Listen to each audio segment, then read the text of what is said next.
What's going on, everybody? Welcome to the Run Pure Sports NBA Hardwood Show. I'm your host, Mango, and I'm here with Hoop. I'm here with DC. He's got the Chiefs hat on, so he is ready for his Chiefs to take off. I'm sure he's arm in arm with AP, ready to fight BigT and Captain, who are sure they're rooting on the Bengals. We'll go to you first, DC. How was your weekend watching the Chiefs, and how is your Tuesday? Yeah, I mean, I think any sports fan, any football fan, had to enjoy those 2 days of football. I hope, regardless if you win or lost on your bets or your DFS or whatever, just incredible games. I wish I had the faith that AP had over these last couple of weeks to just, all in on the Chiefs, never wavering on Kelsey and Tyreek and Mahomes. I did end up playing more Josh Allen, so didn't benefit quite as much DFS wise as I could have, but awesome to see him play. And it does seem like they are the Chiefs, as we know them, are kind of back right now. So of course, excited for these championship games on Sunday. Yep, they've cracked the two high safeties. They're good. They'll figured it out. They're ready to win the championship. We'll see if they can get the job done, though. I mean, got the Bengals, got the Rams, and the Niners left. Hoop. We talked a little football with you yesterday. How is your Tuesday? And we got golf coming up. So we obviously got to talk about that. You're going to be excited for that, I'm sure. And I saw the PGA cash charts up, and we got Wednesday lock tomorrow. So DC, you are someone who has slept in and missed their lineups before. Sorry to bring that up, but it has happened. So I wanted to say, make sure to get your PGA lineups all set tonight or in the morning. I didn't anticipate catching stray bullets over here when you guys are just casually bringing up the PGA, but okay, it's going to be one of those shows going. All right, I can fire back. That's all good. Luckily for you, we actually have some games today. I mean, we have some NBA games to talk about. And, typically, Tuesday show gets like 3 games. Today we have like 9. So.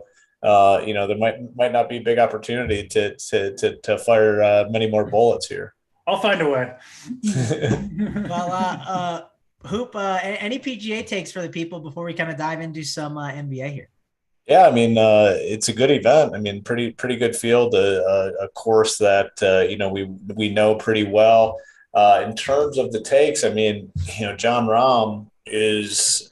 I think he's the best golfer in the world, and it's turning into a situation where he's creating a tier of his own. Like, not only is he the best, but I think there's starting to be some decent separation between him and the next best, and he's played really well at this course. So what you do with Jon Rahm this week is very, very important. It's a very important decision and probably the most important on the slate. But, it's a full field. Looking forward to it starting tomorrow afternoon. They don't want to compete with the NFL, and man, you can't blame them after seeing those monstrous viewership numbers this weekend for the NFL, just absolutely crushing it. So it makes sense for the Wednesday through Saturday PGA event. Yeah, definitely be sure to check that out. We got a show at 8:00 tonight, free on the YouTube channel. So like the video here, subscribe to the channel so you can get notified when we go live later, and then hit that like on that one as well. We would appreciate it a ton. DC, any final thoughts here? Would you like to defend yourself after I just shot a stray bullet at you there, for falling asleep at a live final? Anything you want to mention? It was so many years ago, Mango, and I feel like the statute of limitations has expired on this one. You can't be coming after me for a fantasy aces final in like a different decade, but that is true. Anything fantasy aces related should just be this. It should be all wiped clean, right? I mean, just like they did. They just decided to wipe their site and just say nothing. That's how it should be. I think it was fantasy aces. It's been so. We've seen a lot of sites come and go over the years, us veterans in this game. But all good. I'll try to come up with something during the show to fire back at. Are those the dudes that just took the money and ran? Right, like no one got paid out.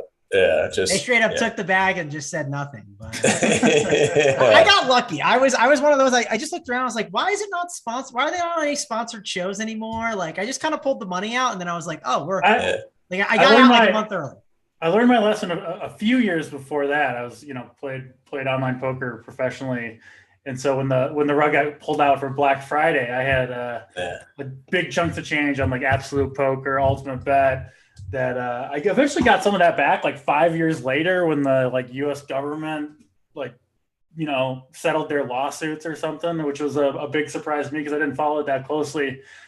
But so I learned my lesson from there. Like the smaller DFS sites, you don't want to keep too much money on there. You know what I'm saying? Just keep enough to play your slates. Yeah, for sure. But enough of that. Let's go on and talk about this slate. 'Cause we got so many games, and the Tuesday crew, we're not used to that. So we got to dive in early, make sure we get in all of the takes. And we will kick it off with the Charlotte Hornets and the Toronto Raptors. And we obviously got some news here. I mean, Fred VanVleet is questionable, which that's pretty big news because if he is out, I assume the starting point guard, or I don't know if he's the starting point guard, but the guy that might handle the ball a little bit more is probably Gary Trent Jr. And he's 5K at that shooting guard spot. And I think this is a slate where guard is a pretty valuable position. I don't know who would start. Maybe it'd be Banton at 3.2K, but we have so much value on this slate. I don't know if I would need to go to the Raptors point guard here. DC, I'll go to you first because this Raptors situation, and we'll get the Fred VanVleet news in time. And if you are a starter, Nick Nurse runs into the ground. It's just the rules. I don't make them up. You got to play the guys 35 plus minutes if you're on the Raptors at the starting spot. And then the Hornets side, I mean, there are guys you can consider, but I think some of the price tags are a little tough. Like LaMelo Ball could have a ceiling game at 8-7, but do I want to risk that with the downside that he has? I just don't think so on this slate. Yeah, there's a ton going on here, right? I mean, Toronto was a team I was pretty interested in this morning, kind of doing the slate overview. And that was assuming VanVleet would play, right? VanVleet rarely misses games. The midday downgrade to questionable, I kind of think he's going to sit. I mean, I don't know where you guys are on that, but if I had to guess, I would guess that he does end up sitting. And the Raptors, like you mentioned, Mangone, already play the tightest rotation in the league, I think by far. You know, once you get like the fully healthy teams of any team, I mean, this is a team that's running out. They ran out 8 guys in the last game with I mean, basically a fully healthy starting lineup. But, you know, 2 of those guys were backup centers basically in Achua and Chris Boucher, with Siakam starting at the 5 with Trent back. Banton played 11, 12 minutes. And then, you know, Champagne played 8 minutes and Watanabe played 2 minutes. So this is an extremely tight rotation anyway. You take VanVleet out of it, who is, you know, I think it's close with Siakam, but either their best or second best player, has the ball a ton. You take him off the court, and like you mentioned, I think it's a little bit difficult to kind of project where it's going to go exactly. You mentioned Gary Trent Jr. taking over some ball handling duties. I mean, I'll say maybe he played 30 minutes last game and had 1 potential assist, set up his teammate 1 time in that game. Like, to me, he's mostly a shooter. I think a lot of the playmaking duties could go to Pascal Siakam. You know, in contrast, he had 13 potential assists in the last game, starting at the 5. They've been kind of letting him run that point center. He's been playing just fantastic basketball, and I do like him better starting at the 5 than if he's starting at the 4 with Precious or Boucher alongside him. So that's an interesting thing to watch. And then I personally think it'll be Banton who slides in the starting lineup. He's kind of been VanVleet's backup recently. And Banton, I think, is capable of a big game. You know, he's not going to play the VanVleet role exactly, but like one interesting thing was just looking up what Banton has done in the G League this year when he's been given an opportunity to play big minutes. And his results there, yes, it is the G League. I understand all that, but really impressive stuff. He's played 4 total games in the G League this year and is averaging 29 points, 9 rebounds, and 6 assists in those games over 35 minutes. So just an absolute monster. So if he does slide in that starting role for VanVleet, 3,200, I think he's been priced FanDuel too. I think Banton's interesting. I like Siakam. He was in my shell lineup prior to the VanVleet news. Siakam, I think, gets a boost. And I mean, all these guys, right? OG, Barnes, you mentioned Gary Trent is 5K. I liked him prior to it. So these guys don't even really need the boost, in my opinion, to become in play. You throw in, I mean, a matchup at home against the fast-paced Charlotte Hornets, who don't play great defense anyway.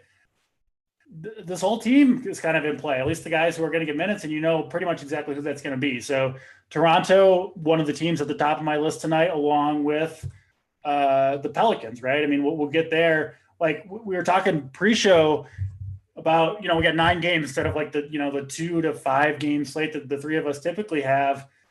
It's almost like, to me, the slate is kind of down to 2 or 3 games anyway, right? With this news, that's just the way I see it right now. So very, very interested in the Toronto side here.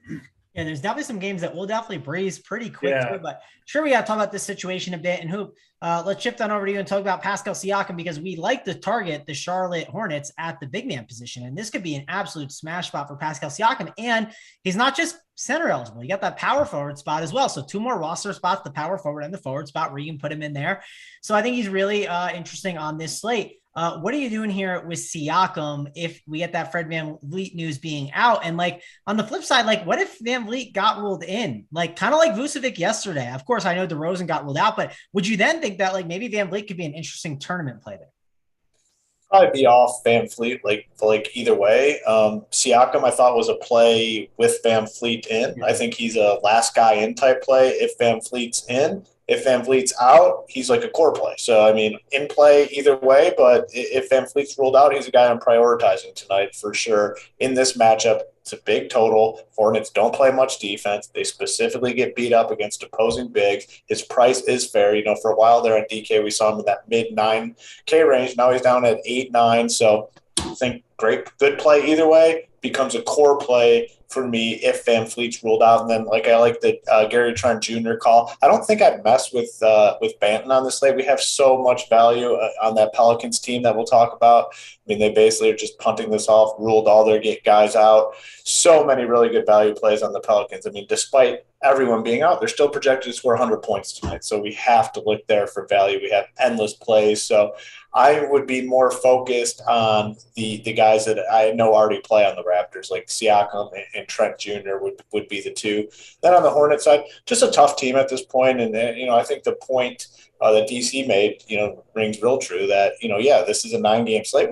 But when you really start looking at it, it doesn't seem like a 9-game slate. Like the guys you want to play fantasy-wise are very concentrated around a few teams, which we'll hit on. Yeah. The Hornets, unfortunately, just aren't one of those teams. I mean, no one really has a price that stands out. I mean, okay, you look Gordon Hayward, 6.2K, but he has not been great. I mean, only one game over 30 fantasy points in the last 4.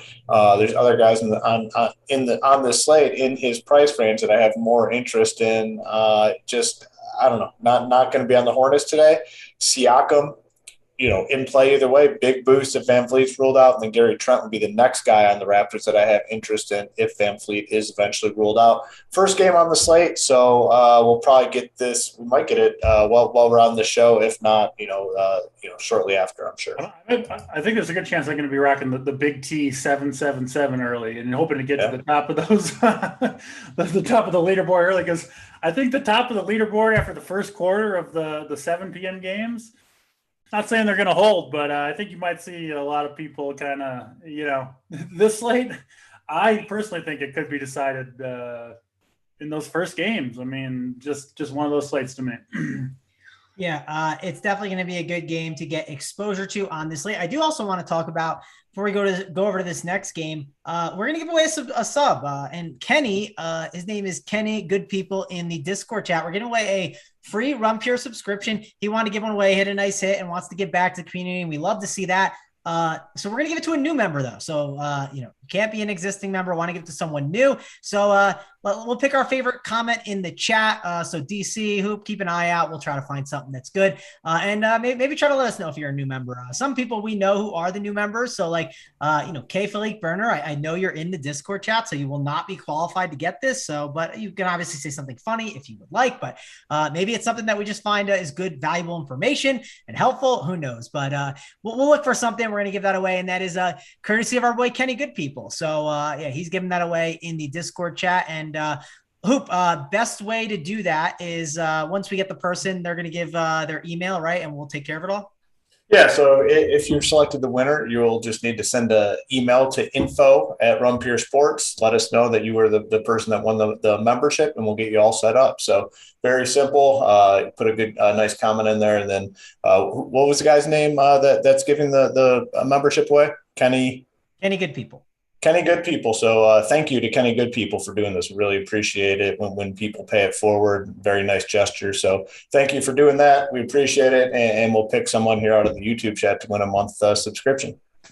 Sounds good. So that is the plan. We'll pick someone out for sure. Let's move on though. That last game we talked about, a lot of good stuff. We'll get news throughout the show. Maybe we'll be able to recap it a little bit towards the end, but Let's talk about the Clippers and the Wizards. And DC, this might be one of those games you are not playing too much of it. I don't think I'm playing too much of it either.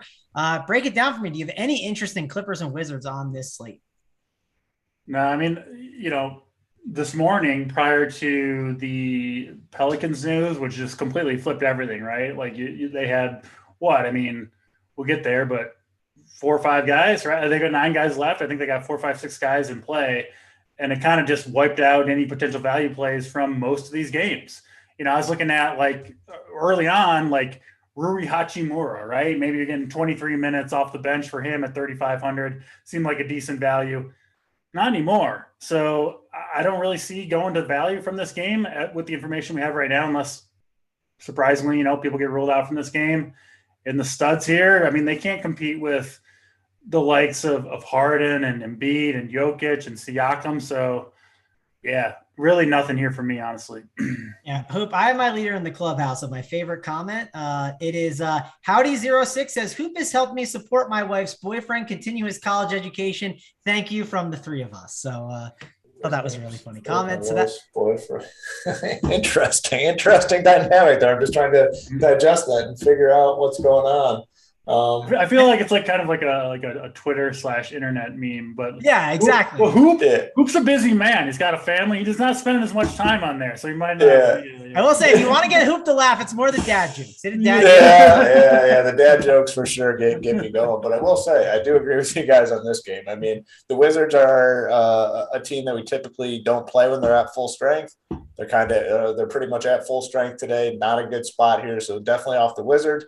Then the Clippers, I just kind of wrote off the Clippers, a few weeks ago. I mean, their team sucks. So much inconsistency in terms of the DFS performances, the playing time, the usage, just everything is a shit show with the Clippers right now. Great team to continue to fade. So, yeah, this game is a really good one, I think, to be off of here tonight.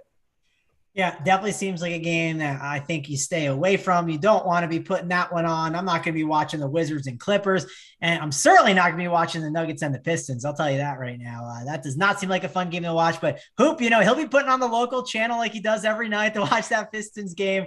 Jokic, he could spend up tonight, Hoop. I mean, I think he's good, but I think center, it's not like we have guys that we want to play already at the center spot, it seems like, and I just don't know if I want to plug him in as like that 4th utility spot. That's one of my concerns. So the only guy I'm kind of considering in this game right now is Jokic. How about you? How are you handling? Yeah, I mean, it's the only guy, that I put on the cash chart from this game. I mean, for one, center's loaded. I mean, we have 2 guys on the Pelicans that we can play at center. We have Jakob Poeltl if you want to go there. Rashawn Holmes continues to be very cheap. It's just hard to play Jokic at this position. Now, could he go out and get 80 fantasy points and break the slate? Absolutely he could tonight. There's no doubt about it. So if you're doing the full 150, I would definitely recommend getting exposure to Jokic. But if you're doing, 2, 3, 4, 5 teams, it's actually kind of hard to play Jokic. You're passing up on some really good value plays. Full 150, definitely get some exposure. But, if you're doing anything less than that, it is kind of hard to get to him just because of how strong the position is. I mean, DK continues to kind of underprice this position overall. And then you throw in the value plays with the Pelicans and Rashawn Holmes. It's just hard to go to him. But, yeah, clearly for me, like the only guy I can consider in this game, my Pistons team, as Mangone likes to joke about, they just got too many guys now, and the prices aren't great. Like, nothing stands out. Sure, can you play Cade Cunningham? Yeah, if you want. I mean, he definitely has some upside, but I just don't think I'm doing it tonight. So only Jokic here. Kind of hard, though, if you're only playing a couple teams to really get to him. Full 150, get some exposure. Yeah, and DC, I know you've had some struggles with some bets at Rum Pure. You've given too much to people. This is your chance to get back. You can be like, Hoop, your hometown team versus my hometown team.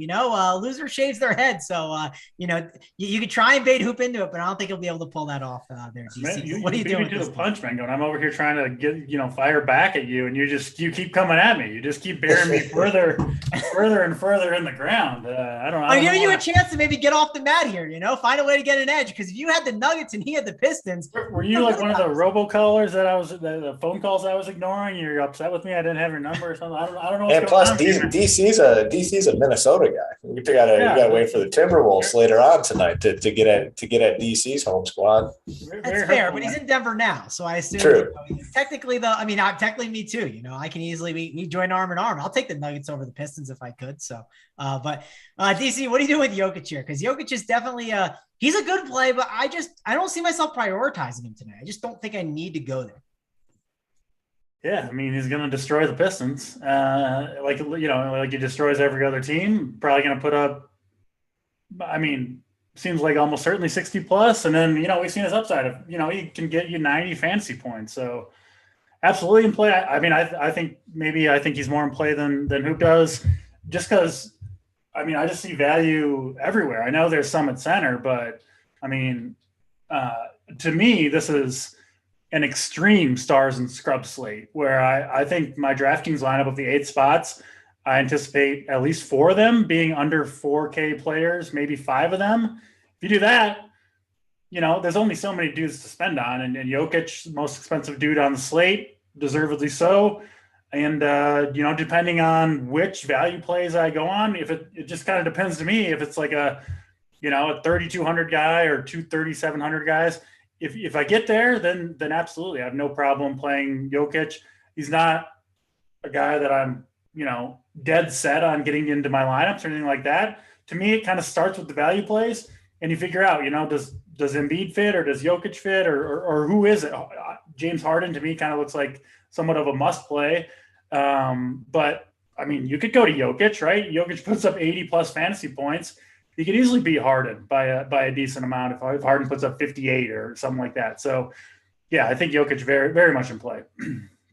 Yeah, definitely think he's in play. It depends on your construction, right? If you fell in, you had the money, I wouldn't tell you not to, but I'm not prioritizing it. I'll definitely say he's going to – I get it, but he's going to smash the Pistons, no question about it. So I have no problem playing him. Oh, for sure. One thing I kind of am watching with the Jokic situation is they did get DeMarcus Cousins. I am curious how much they are going to actually start playing him or what they're going to do with the 10-day. If they do, right? If he started to, but they were shorthanded on Sunday. They're not shorthanded now. I think they got most of those guys back. Let me just double check. Cousins is on his 13th team in I know 3 years. I don't really think he's going to cut into Jokic's playing time. Well, I mean, he could cut into that secondary time a little, but not enough, right? It's when you worry about the thing I look at times, and that's why I'm just talking about it, is when high usage guys show up in the lineups and can steal from someone when it's but he won't play. He won't even play a single minute with Jokic anyway. So he probably won't. And the reason he played the other day was because Jeff Green, JaMychal Green were out, and then we had Bones Highland. And who's the other guy? They were out for some of the COVID stuff. It wasn't crazy, I don't think. It was just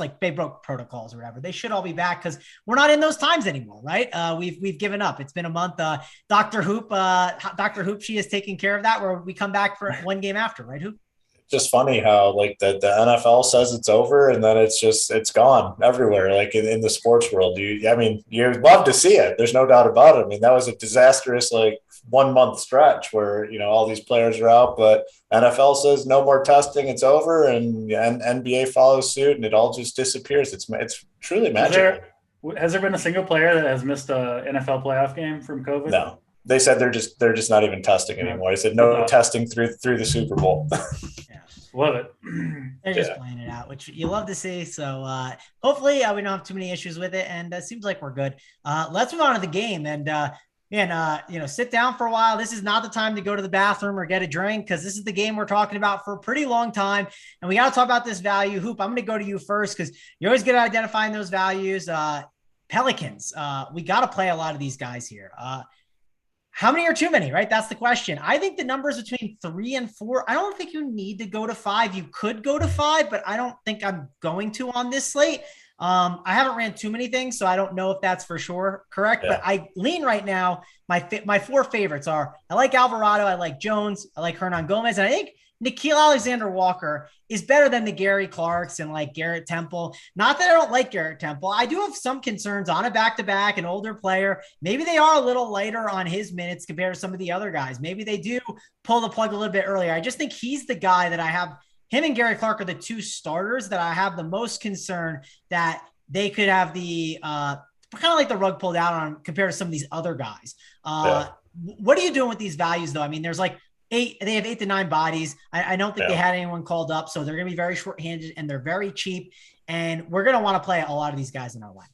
Yeah, I mean, someone kind of asked the question in our Discord, like, how many can you play? And I'd say in cash games, probably up to 4. In tournaments, probably 3. I mean, I guess you could play 4 in some of the single entry stuff or the higher dollar, but in the large MME stuff, you probably only want 3. But you certainly want some of these guys in every single lineup that you build tonight. And I agree with you. Like, I'm more interested in Alvarado, Herb Jones, Hernan Gomez, Nikhil Alexander Walker. Those would be my 4 favorites. But then you got to look at Satoransky, Jackson Hayes, Clark and Temple starting. More concerned with those guys. But, man, I mean, they're basically at the minimum price. It's not going to take much for them to just, absolutely go off. So, in full, if you're doing the full 150, you want exposure to all these guys. I mean, the most expensive guy on the roster tonight that will be playing is Herb Jones at 4.5K. They're still projected to score 100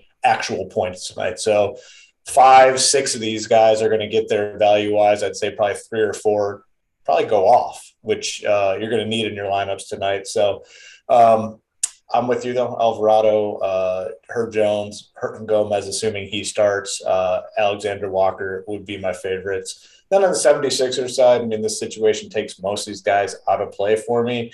The one guy I think I have some interest in would be Tobias Harris, 7.4K. It seems like a fair price tag for him. Embiid, I think, is probably a little risky now in this blowout situation. Seems very likely that the 76ers should mop them up tonight, so I don't really want to spend up on Embiid. I'd just go down to, Tobias Harris in the mid-7s. Seems like a fine price tag. But, yeah, the slate's all about the Pelicans and getting exposure to them. Yep, we definitely see that Korkmaz is a great play, but one worry is Thibault could be back, and that could cut him a little bit, but not too much. Korkmaz, I think, is an interesting option at 4.5K that I don't mind.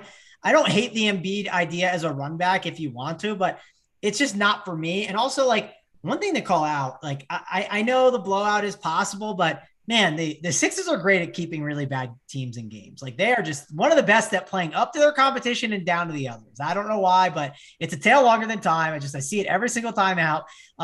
DC, are you considering Embiid as like maybe a run back here? I think it's in play. That's what, like, I maybe like him a little bit more than Jokic because of that, because if Embiid does hit that ceiling spot, also my other guys just went absolutely nuclear and they don't need to just like play like the full game. But I think that this is a spot where I don't hate him. I don't hate Korkmaz. And then I don't know if I want to go to Maxey at 6'4". It just feels a little, it's not that it's pricey, but it's pricey for the guard position because the guard spot just feels deep. There's a lot of Pelican guards that already like. There's James Harden, who we haven't even talked about, who's at the guard spot, who we want to play. So what are you doing here with the Sixers and Pelicans?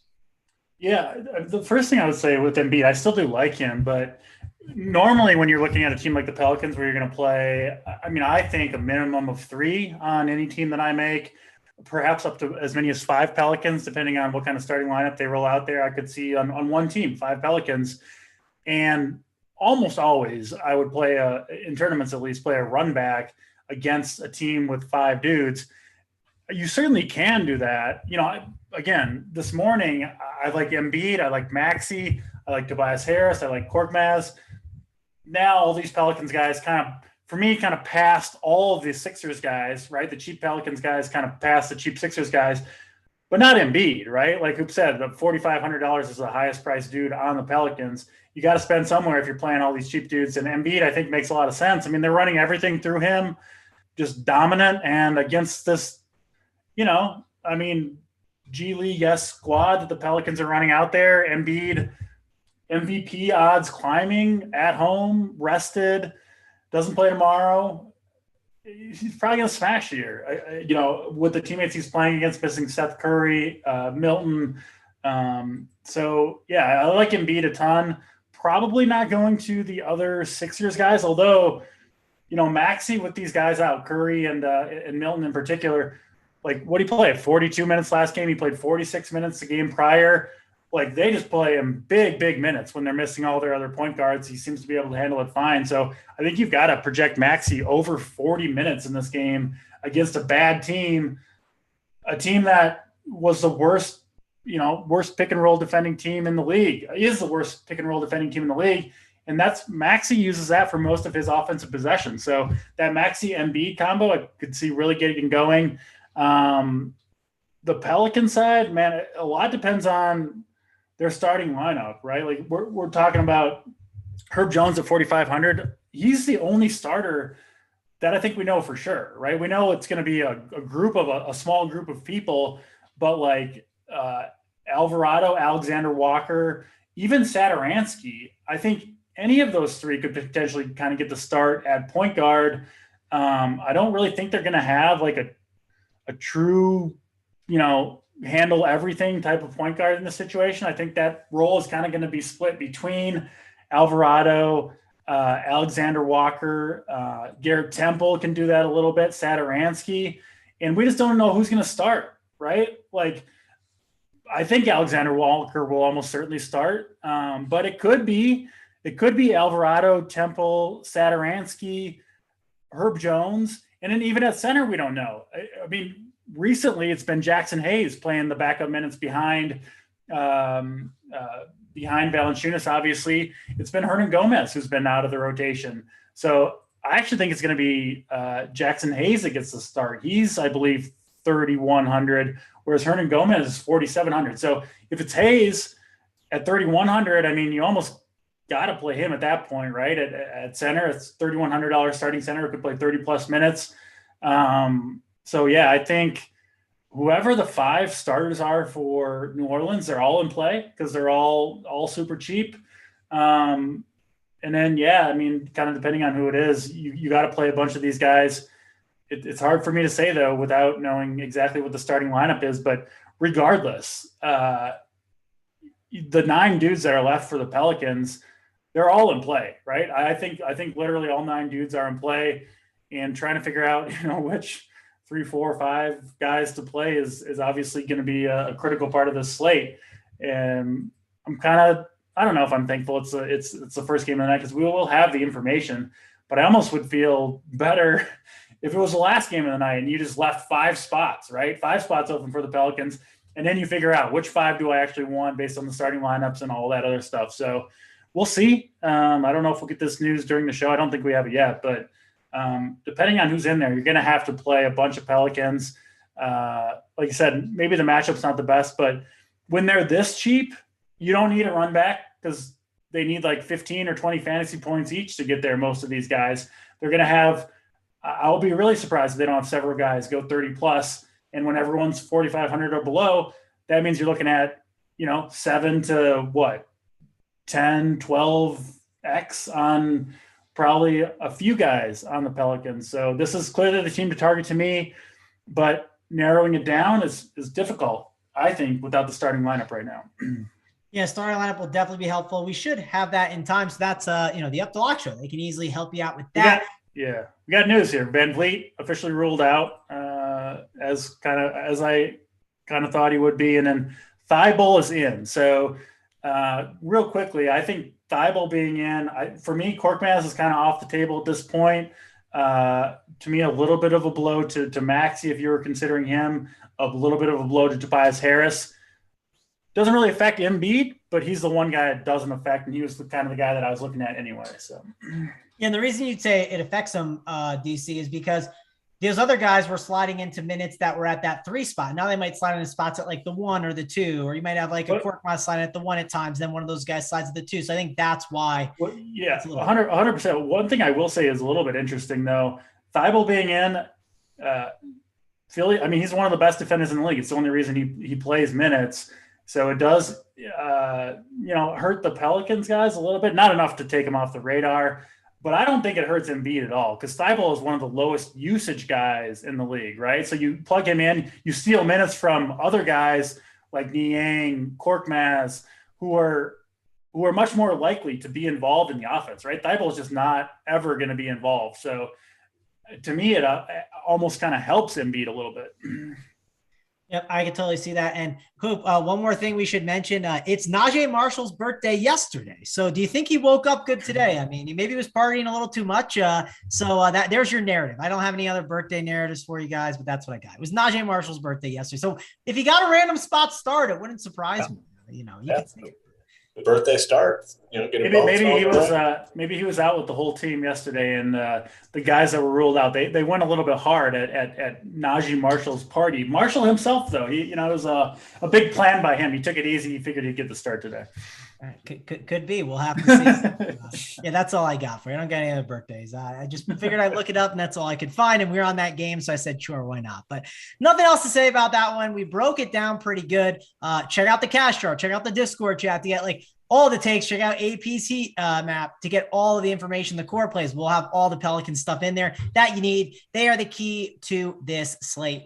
Let's go over and talk about the Lakers and the Nets. And Hoop, let me go over and talk to you because we've been playing DFS a while, all three of us. And you just plug in Harden in these spots, right? It seems really easy to do, but you can make the argument he's expensive. And there's other studs that could outscore him. It is against the Lakers, though. They're terrible against point guards. So how are you handling Harden and some of these other secondary Nets options in this matchup against the Lakers?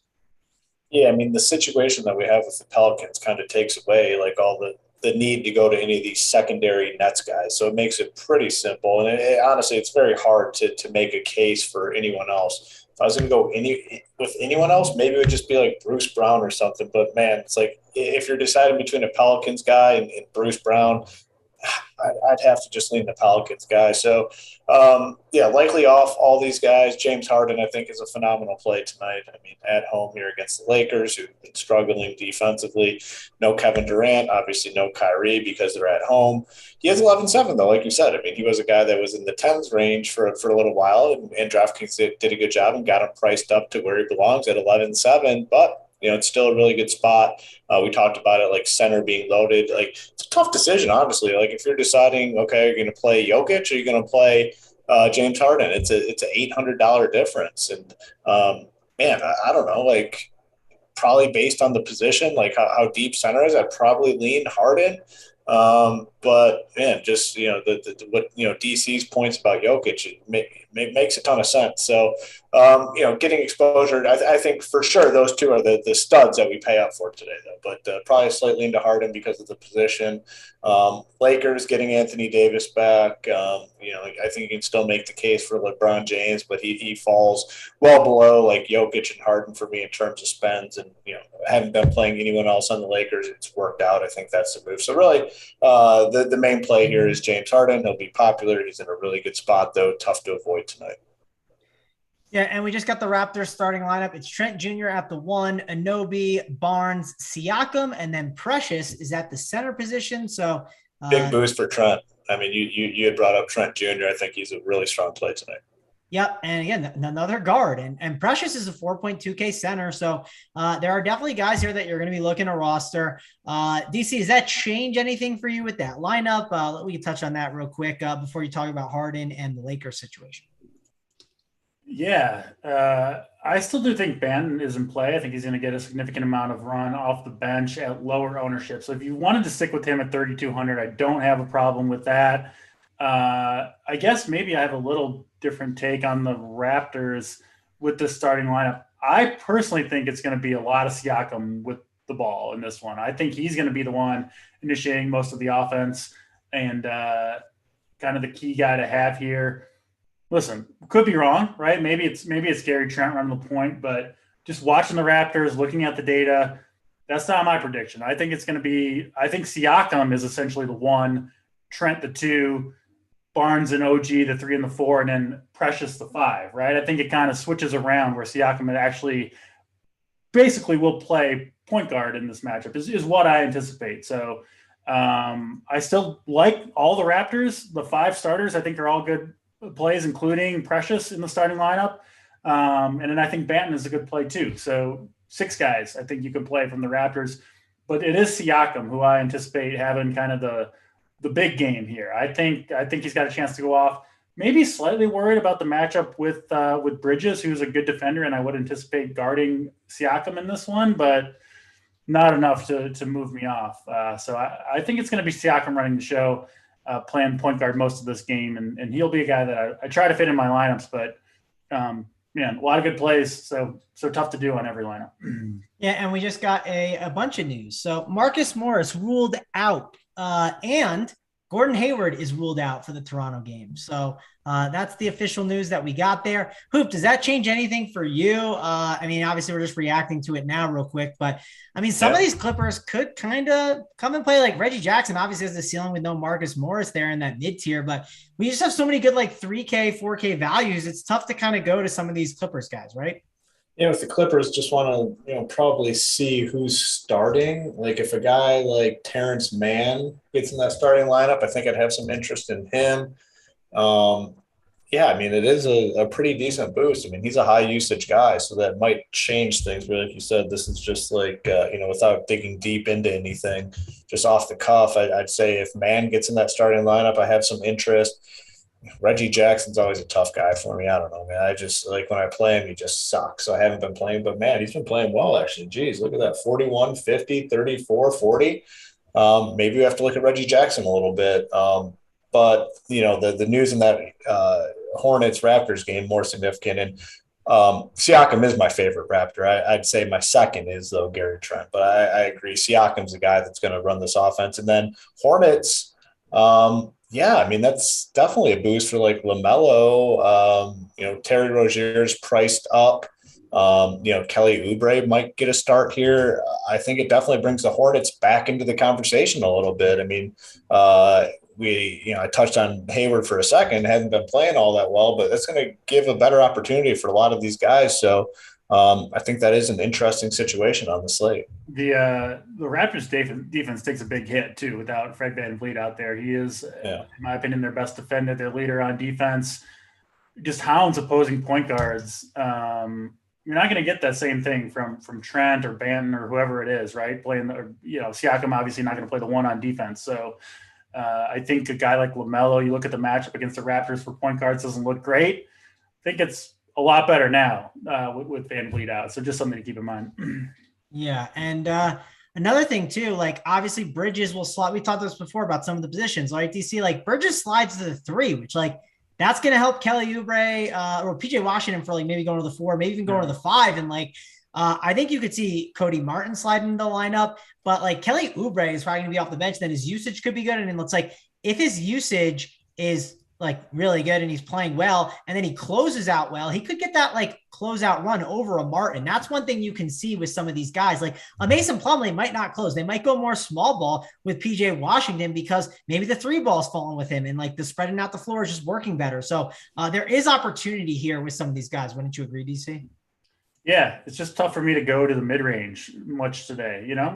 Could work, but when you've I mean, not to derail, but when you look at the studs on this slate, I mean, Harden seems like kind of I can't miss. I mean, we've seen it so many times, but it's not just him, right? I mean, Jokic, we think is going to smash. Talked about Embiid, we think he's going to smash. I mean, Luka has scored 70 plus fantasy points in 2 of the last 3 games, 67 plus in 3 of the last 4 games. And gets a matchup with a Golden State team missing Iguodala, missing Draymond Green, 2 of their better defenders. So it could be Luka who emerges at 75 plus fantasy points and is the leading scorer on the slate. So you look at all these studs. I kind of want to play all of them. You obviously can't. It's just hard for me to get to the mid range when the studs look so good and the value looks so good. Guys like Oubre, to me, it's just hard for me to get there. But I totally get it. Nice bump for them with Hayward out, no doubt about it. All right. DC, we talked about so much lately. There's been all this news dropping. Did you talk about the Harden situation, what you're doing with him? Did you touch on that game? Did I miss it? No, not really. I mean, in a normal slate, Harden would be just kind of a plug and play here as the best player on the slate. But like I mentioned, I think it's close between Harden, Embiid, Jokic, and I'll throw Luka in there too, the way he's playing. I don't mind the matchup for him. So I do still have Harden number 1 among all those guys. But I think that's what most people will do, right? I think most people just see Harden without Kyrie, without Durant against the Lakers, and they just automatically gravitate. So if you're telling me Harden's going to be, I don't know, what, 50% owned maybe? What will Luka be? 10? I mean, I think Luka outscores him 1 out of 4, 1 out of 5 times here. No question about it, right? He's a little bit cheaper as well. So I think it's a close call. I think it's a closer call than most people will put it, just in terms of which is the better play, right? Like Harden 50% or Luka at 10%. I think that's a very, very close call to who's the better tournament play there. Yeah, it's definitely an interesting conversation to have. And I got someone else that we'll get to the game. I want to put him in the conversation too in the ring because I think he's a really good option. But before we do that, Hoop, we got to get those likes up, right? We got 500 watching. I have not been getting on the people too much because I figured they would do it. And I mean, 153 likes of 500 watching, that's just downright hurtful. 153 likes, 500 watching. We're giving away the monthly membership. If you're just coming in, we have our boy Kenny Good People, right? I don't want to mess it up. Kenny Good People giving away the monthly membership today to a YouTube chatter that is not a member, already a member at Run Pure Sports. So just a good comment in the chat, and you can get yourself a nice membership over there at Run Pure Sports. So get the likes up, and we'll get some comments in the chat. We'll pick a winner by the end of the show. Yeah, we'll pick out that winner. And then I think people are saying we got the starters. I believe I got all these notifications flying for the Clippers, but I think we have the starters. Terrence Mann will be the guy who starts and replace for Marcus Morris. So any interest in that, Hoop? That's the guy you want, maybe? Yeah, I mean, he's 4.1K. He's had some big upside. But again, with all these value plays, it makes it kind of tough with the Pelicans situation. If we don't have the Pelicans situation, all these cheap value plays that we talked about on these other teams are much better plays. But we have the Pelicans, guys. It's really hard to play anyone else value-wise over the Pelicans. If I'm going to play a Clippers guy that's cheap, though, I think Terrence Mann's the guy now that he started. All right, let's move on and talk about this next game, and I'm sure we can make this one quick. Kings and Celtics, DC. I got nothing to say. How about you? No, I mean, if De'Aaron Fox misses, you want to be – I mean, Halliburton's been really, really good these last few games if you wanted to go there. But on the road, kind of a worse team anyway. You get Marcus Smart defense. So, he would be the guy that I would look to, but we don't even know if Fox is out for sure. And even if Halliburton does get the start, he's expensive, and his safety and upside just can't, compare. Yes, I get it. Harden and those guys are a lot more expensive than him, but I just don't anticipate paying, the 7 or 8K that would get him. And he's my favorite play on the Kings, not going to any Celtics. So yeah, complete cross off for me, honestly. Hoop, any interest in going to this game, or you're out on just Halliburton? Yeah, I mean, the Celtics, we need guys out. They really don't have guys out right now. It's just not a good spot. The matchup's great, but man, there's just not enough ball to go around for the Celtics guys. And then on the Kings, like as of now, nothing. If like you guys said, if Fox is out, maybe. I guess the one guy I do, Rashawn Holmes, 4.6K. I do think he's a good player. Outside of that, though, probably won't be on the Kings at all. We got some news. Will Barton out. Jeff Green will play. JaMychal Green doubtful. So change anything for you there, guys? Big boost for Jokic. He's already the top raw points guy on the slate, but I think that's definitely a boost for Jokic. Yeah, it definitely helps him a little bit. Do you have any interest in some of these other guys, DC? Like, I don't know. We've seen Jeff Green is the guy playing. We've seen Jeff Green have 40-point games. We've seen it. It's not crazy. It could happen. I don't know. I just figured it's worth mentioning because Jeff Green, if he's going to play, I guess he's 4-4, which is unfortunate. We have better values, but what are you doing here? Does it make Jokic closer to Harden for you? It has to a little bit. Will Barton out, second highest usage guy on the team. Makes the game a little bit more likely to stay close, right? You take off one of the Denver key guys. Of course, it makes it a little bit more likely to stay close. I don't know how much the line actually moved, but slight bump in Jokic. I honestly, with the current iteration of the Denver Nuggets, I don't really care that much who plays with Jokic right now. It's kind of you shuffle guys in and out. He just keeps doing his thing. So yeah. I thought it was a great play before. Slightly better play now, but how much are you really bumping his projection? He's already probably 2 or 3 fantasy points. Yeah, I was gonna say 2 or 3. He's already the top guy. Yeah. Now he's the top guy in terms of raw points by a little bit more than he was before. Yeah. It all depends What on do, those. what do we think on ownership, man, going between Embiid, Jokic, Harden, Luka? I mean, if you had to put an ownership on those four guys in the $15 tournament or whatever tournament you want to pick, what would you put it at? Because I think choosing between these studs, it matters a ton. Yeah, I think it's Harden one. Yeah. And then I think it goes, and this is just ownership. We're not talking how we like them, just ownership. Yep. I think it comes in Harden is the highest owned. After that, I think it goes Jokic now. I think people will definitely gravitate more towards him. I think you're going to see people Embiid at 3, I think mainly because it's like, well, I can play him in. That's a run back, right? Yeah, the run back people like to do. And like, you also don't have to wait on like Embiid, right? Like, you kind of have to like wait on Luka, and like he takes up that guard spot, and like center's solid, but like I think guard is deeper than center today. If I had it is. Luka's going to fly away under the radar here, I think. Yeah, Luka won't really be owned. And then the guy in the next game, I think, is going to go under the radar. I don't know how under the radar, but I like DeJounte Murray against the Houston Rockets. He had a 32-point game. That was a triple-double last time out. I'm not saying he'll do it again, but I think he has a chance to have a really big game. He's been getting triple-doubles. Feels like almost every night he's like in the conversation to get it. And man, that bonus is nice on DraftKings. He's got a massive ceiling. I mean, he can get, like, if you saw against Houston, 73.5 fantasy points. Like, he has that ceiling here, and he's only 10K compared to some of these other guys. Hoop, I'll go over to you first. That's the guy I like in this game. I mean, yeah, you could do a Christian Wood run back, but I don't need to. I think it's just really DeJounte Murray is the only guy I like, and I think I want to get exposure to him on this slate as one of the studs. Yeah, I love Murray here. I mean, 5-point favorites, massive total, 234. The Spurs are projected to score 120. So if the Spurs score 120 tonight, which they're projected to do, and this game stays close, I just see no route where Murray doesn't go off. You know, like he seems like a certain lock to go off if the Spurs get to their total and this game stays close, like Vegas indicates. So love Murray here, 10K flat. We have all the salary in the world. And then Derek White is somewhat interesting at 6K. Been playing a little bit better, over 35 fantasy points in 3 out of the last 5. It's a good matchup here. Probably wouldn't play those two together, but if you're not playing Murray, I'd go to White. If you're on White, I probably wouldn't play Murray. But individually, very solid plays. Keldon Johnson, the minutes are starting to stabilize a little bit, 31, 33 minutes. Probably a lock to get to 25-ish, maybe more of like a cash game play. I don't know how much upside there is. And then Pirtle. I mean, Pirtle at 6'4". Center is loaded like we talked about. Pirtle just gets the job done basically every single night. And now we're starting to see some upside with Pirtle as well. Like he's always a guy that was steady for like 30 fantasy points. We got a 50 spot, 38, 37, and another 50 fantasy point game. I think Jakob Pirtle is a great play tonight too. No Rockets so far. Yeah, and a guy that might be gaining some ownership, DC, at the top, and he's not at the top, but it's Pascal Siakam because Scotty Barnes is now questionable.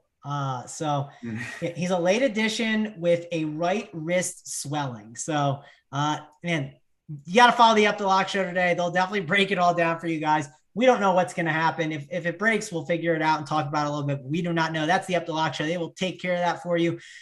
Leading up to lock. And of course, we're still waiting to give away that premium membership to someone. So looking to get away to a new member, possibly in the chat. So hopefully that we can find someone there. And we gotta get the likes up. We're like at 216. So we're getting close to the end of the show here. So get those in. And DC, what were you going to say? I mean, Barnes is going to sit too, right? Like late edition. This game starts in an hour and 20 minutes. Yeah, I assume he sits. Yeah. And his right wrist is swelling. Like He's not going to play. If he sits, like then OG is like a really good play too. I mean now you're looking at everyone, right? Yeah. Banton, Siakam, Achua, OG, Trent. I assume it'd be Banton in for Barnes. I would be really surprised if it wasn't. Man, there's too many good plays right now, right? Definitely going to be tough to. It's going to be. It's going to be, not only is it going to, the BigT 7-7, it's going to be everybody 7-7-7 because like everyone's just loading early. Like you almost have to. Oh yeah. I mean, I was planning to just play one lineup on each site. And now like during the show, I'm like, making sure to get to at least 3 lineups on each site. Cause it's just, there's so many close calls on the value guys and on the studs that I just don't feel comfortable making the 1v1, 2v2 calls on. Like at the beginning of the day, the slate looked a little devoid of value, didn't it? Like there wasn't, you're kind of, like I said, I was looking at like Rui Hachimura was like the best guy I could find, $3,500 or under. And now there is 10 dudes that passed him between the Pelicans and it's insane. Yeah. Yeah, listen, maybe I'll hold hands with K Fallick and we'll just play all the night games. I'm not doing that. If you want to be unique, if you're like, K Fallick's fading the 7 p.m. Eastern games. There's no way you can't fade this. I wouldn't be surprised. I can't believe it. We'll have to see. It will be interesting. Maybe if you look at the bottom of the leaderboard, maybe there's the green with it's just all greened out, right? There's nothing's changed. It's K Fallick's name right at the bottom, like ready to just beat you come from behind and beat you at the end of the night. That would be funny to see. I typically like the backload, but tonight, not so much. We talked enough about, I think, the Spurs and the Rockets, though. DC, did you talk too much about the Spurs? Do you any interest in Murray here in this spot or any? Yeah. Murray's the guy. I mean, he is just having a monster season. Perfect matchup against the Rockets. He's done it before against this team. It doesn't seem like he's hurt quite as much with White coming back, with some of these guys coming back for the Spurs. Seems like Murray has just kind of been like, all right, I'm the guy right now, and I don't think that's going to change anytime soon. So I expect a big game out of him. Again, normal slate, I'd be all about it. On this particular slate, I don't know if I'll get to him. All right, let's go on over to the next game. We got the Timberwolves and the Trailblazers, and I don't want to play really anyone from this game. The only guy I was considering before this one was Beverly because, I thought the spot was good. I think there's upside. The Blazers guards are terrible, but I don't know. It just seems like with all this value we've got now, I don't know if I need to go there. DC, how about you? Yeah, I doubt I'll go to this game. Beverly 4,300. You like the price tag. But this ankle injury he has that he's questionable with, I feel like he's come back from this and re-aggravated it 2 or 3 times this year, coming off, what he played, just a few minutes in that last game, 6 minutes before he hurt it again. Now he might be back a few days later on a slate with so much value that I feel so good about. I just don't see going to Beverly, even at 4,300, but I get it if you end up there somehow. But in terms of the studs for Minnesota, Russell, Edwards, Towns, there's just no way that I'm going to these guys tonight. And then same thing for Portland, getting most of their guys back. So yeah, I'm not going to this game. I'm just not doing it. And one more thing I want to call out, I keep seeing a lot of stuff on my timeline of the Charlotte beat writer talking about maybe Bouknight might play or the other guy, Thor. That situation feels a little dicier than the other two. Just want to kind of call that out. I think it's worth mentioning. Hoop, Timberwolves and Blazers. I don't like too much here. Any interest in this, or are you just going to be? Is it going to be 10 o'clock and these games are over and you're all done with your PMR? The games are over and you're just sitting there with all the guys you played at the start of the night. Yeah, I mean, Pat Beverly, 4.3K. Again, it's one of those value plays. It's just hard to play him over the Pelicans guys, and now we're going to have value on other teams too. So. Probably won't play him. And then Anthony Simons, maybe as a last guy in, CJ McCollum, maybe as a last guy in. If you end up in that 7K range, there's not a ton there. I'd be okay with it, but not building blocks by any means. All right. Well, let's go to a guy that sounds like he could be a building block for DC today. Luka. That's the only guy I'm really interested in this game. I don't think there's anyone else I would play. DC, it sounds like you have a lot more interest in him. You talked about it a little bit before. Break it down for me. Is he the only guy here you're looking to roster? Pretty much. It's same old Luka Doncic. She's just crushing it right now. You got to have a projection of, I think 55 plus for him in this particular spot against Golden State. Missing some key guys, Thompson and Green and Iguodala too, right? Is Thompson questionable? I don't think it doesn't really matter for Luka in my opinion. But yeah, Iguodala, Green out, 2 of their best defenders. Maybe they're 2 best defenders, frankly. So yeah, I think Iguodala gonna have a big game here. Or not Iguodala. Luka Doncic gonna have a big game. Iguodala's not having a big game. So yeah, if you want to play Luka especially as a pivot off some of those other studs that we think are going to be way higher owned, feel pretty confident about that, then I have no problem with it. If somehow some of these studs harden and then these other guys not bust, but have 50 fantasy point games early, maybe you have Luka as a late night hammer, but he's really the only guy I'm looking at in this game.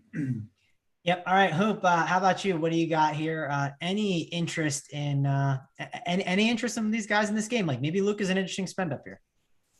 Yeah, just Luka. I mean, it should be pretty low. I mean, I think most people go to Harden, most people go to Jokic, and everyone's just going to be jamming in those early guys. So I think ownership on Luka is really low. What you need if you go to Luka is a mediocre game from Harden and Jokic, and you could be sitting pretty, going into this final game. But outside of him, I see no plays here. No reason to do it. All right. I mean, listen, we're 14 short of the likes, and you are saved right now to get those likes in real quick to get those plays of the day. But we got to pick a winner for this in the chat. Anyone have someone? I had my guy and I forgot the name, and I don't know if you guys have someone instead. But anyone have a guy that we want to give away this sub to? Hoop DC. I had to do. I'll unless DC has one, I can go back and find. I'm too much of a boomer to have YouTube chat and this show over the same time to know what to choose. I tried to I had my option, but then I lost it. I think on the scroll. Too many comments. Too much news flying on the screen. There's a dude that I can't find the comment, but it was earlier. He said he's in Minnesota, freezing his ass off. It's negative 18 degrees. He's miserable in his house, and he would like a RPS subscription to be able to bring in the winners for the next 3 days when he's freezing his ass off. I want to find that comment, or I could repost it. And now everyone's going to post that same comment, but I'm going to see if I can find that one.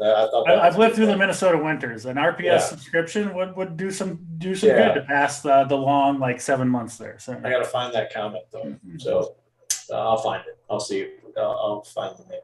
Worst case, we can always find it on the run back too as well. So, but if you are the person, email info@runpuresports. If you, we're obviously going to vet the situation. If there's 5 of them, we know it's not, we know we have to figure that out. So, please send that in. And his name is Kyle Sexton saying me. That could not be him. And then someone else, that was me. I mean, we might have to just find someone else at this point. I'm okay with making it him, and we can go back and find it. That works for me if you want. And is there a way to go all the way back on the checks? I could find it. After pop it out. They got to pop it out. Maybe you have to wait for the show to be over. So we can go back later tonight and figure it out. And then right, yeah, that person's the winner. We're gonna find who it is, or someone can take a screenshot of that comment if they can find it and repost it. I'm that guy. I'm cold. Yeah, it's going to be a problem. We'll find it, though. I thought that comment was worthy. Craig Lyons saying it was me. Could have been Craig, was it? Yeah, it does feel like it's Andrew, though. I don't know. It was Craig. Actually, that is it. It's Craig Lyons. That was right, because I remember looking at his name because the Lions at that. Craig Lyons is the winner. So email info@runpuresports. All right. So Craig it is. Info@runpuresports to get that subscription. And the likes, they just got the 253, so they are lucky that we got it done. I was ready to pull that plug quick, but we're here to give those plays, and I'm going to go first because I don't want mine getting stolen. I don't know if you guys will. I don't think DC will, but I think Hoop could because we like this guys normally. I think we've been riding DeJounte Murray a little bit. I think it's a good day to go up to him as one of the spend-ups. I think it's going to be unique enough. It's not going to be a guy that's 5% owned, right? But he'll probably be 15 or so, and I think he could have the opportunity to get a nice triple-double. So give me DeJounte Murray to have a triple-double, 60 fantasy point game tonight. Hoop, we'll go over to you next. Who do you got? Who is your play of the day? I'm going to go with a Raptors guy. Obviously, the news is trending in the right direction for the Raptors guys that are going to play tonight. We like Siakam. After looking at things a little bit more, I'm going to go with OG as the rich parents play of the day. Going to play probably 40 minutes in a close game. Usage will obviously be up. Now, if Scotty Barnes sits, he becomes an even better play. But as of now, I'm still good with OG. Would prefer Barnes sitting. We should get that news pretty soon. I think we all kind of agree that Barnes is likely to be out. The super late downgrade typically means the guy's going to sit. So OG is going to be the rich parents play of the day. All right, DC, who do you got? Who is your mom's basement play of the day? With the Pelicans and Raptors names, I feel like I got 2 teams to pick from here. The Pelicans and Raptors. Because that's going to be someone on my teams, and that's going to be most of my teams, along with a couple studs, obviously. So I'm going to go with the Raptors. I'm going to go with the most expensive one, Pascal Siakam. I talked about him a lot earlier. I think he's going to be the one to take over kind of the point guard role, distributor role. He does that anyway. And I think maybe because he's expensive, right? And there are some really good studs to play, a lot of good value. Maybe he flies a little bit under the radar, right? Because he's not like Van Vliet's direct backup or anything like that. And maybe people don't make that connection that he's kind of probably going to, in my opinion, at least take over this offense. So Pascal Siakam, the Mom's Basement player of the day here. All right. Well, that'll wrap it up for us, guys. Be sure to check out. Did you give your play, Mangone? Yeah, I went with DeJounte Murray. Thanks. Oh, yeah. My bad. Thanks for listening, DC. I don't know if that was your dig back. You know, that was my dig back. An hour and 7 minutes. That was the best I could come up with. A false accusation of no play of the day. So. Just totally payback.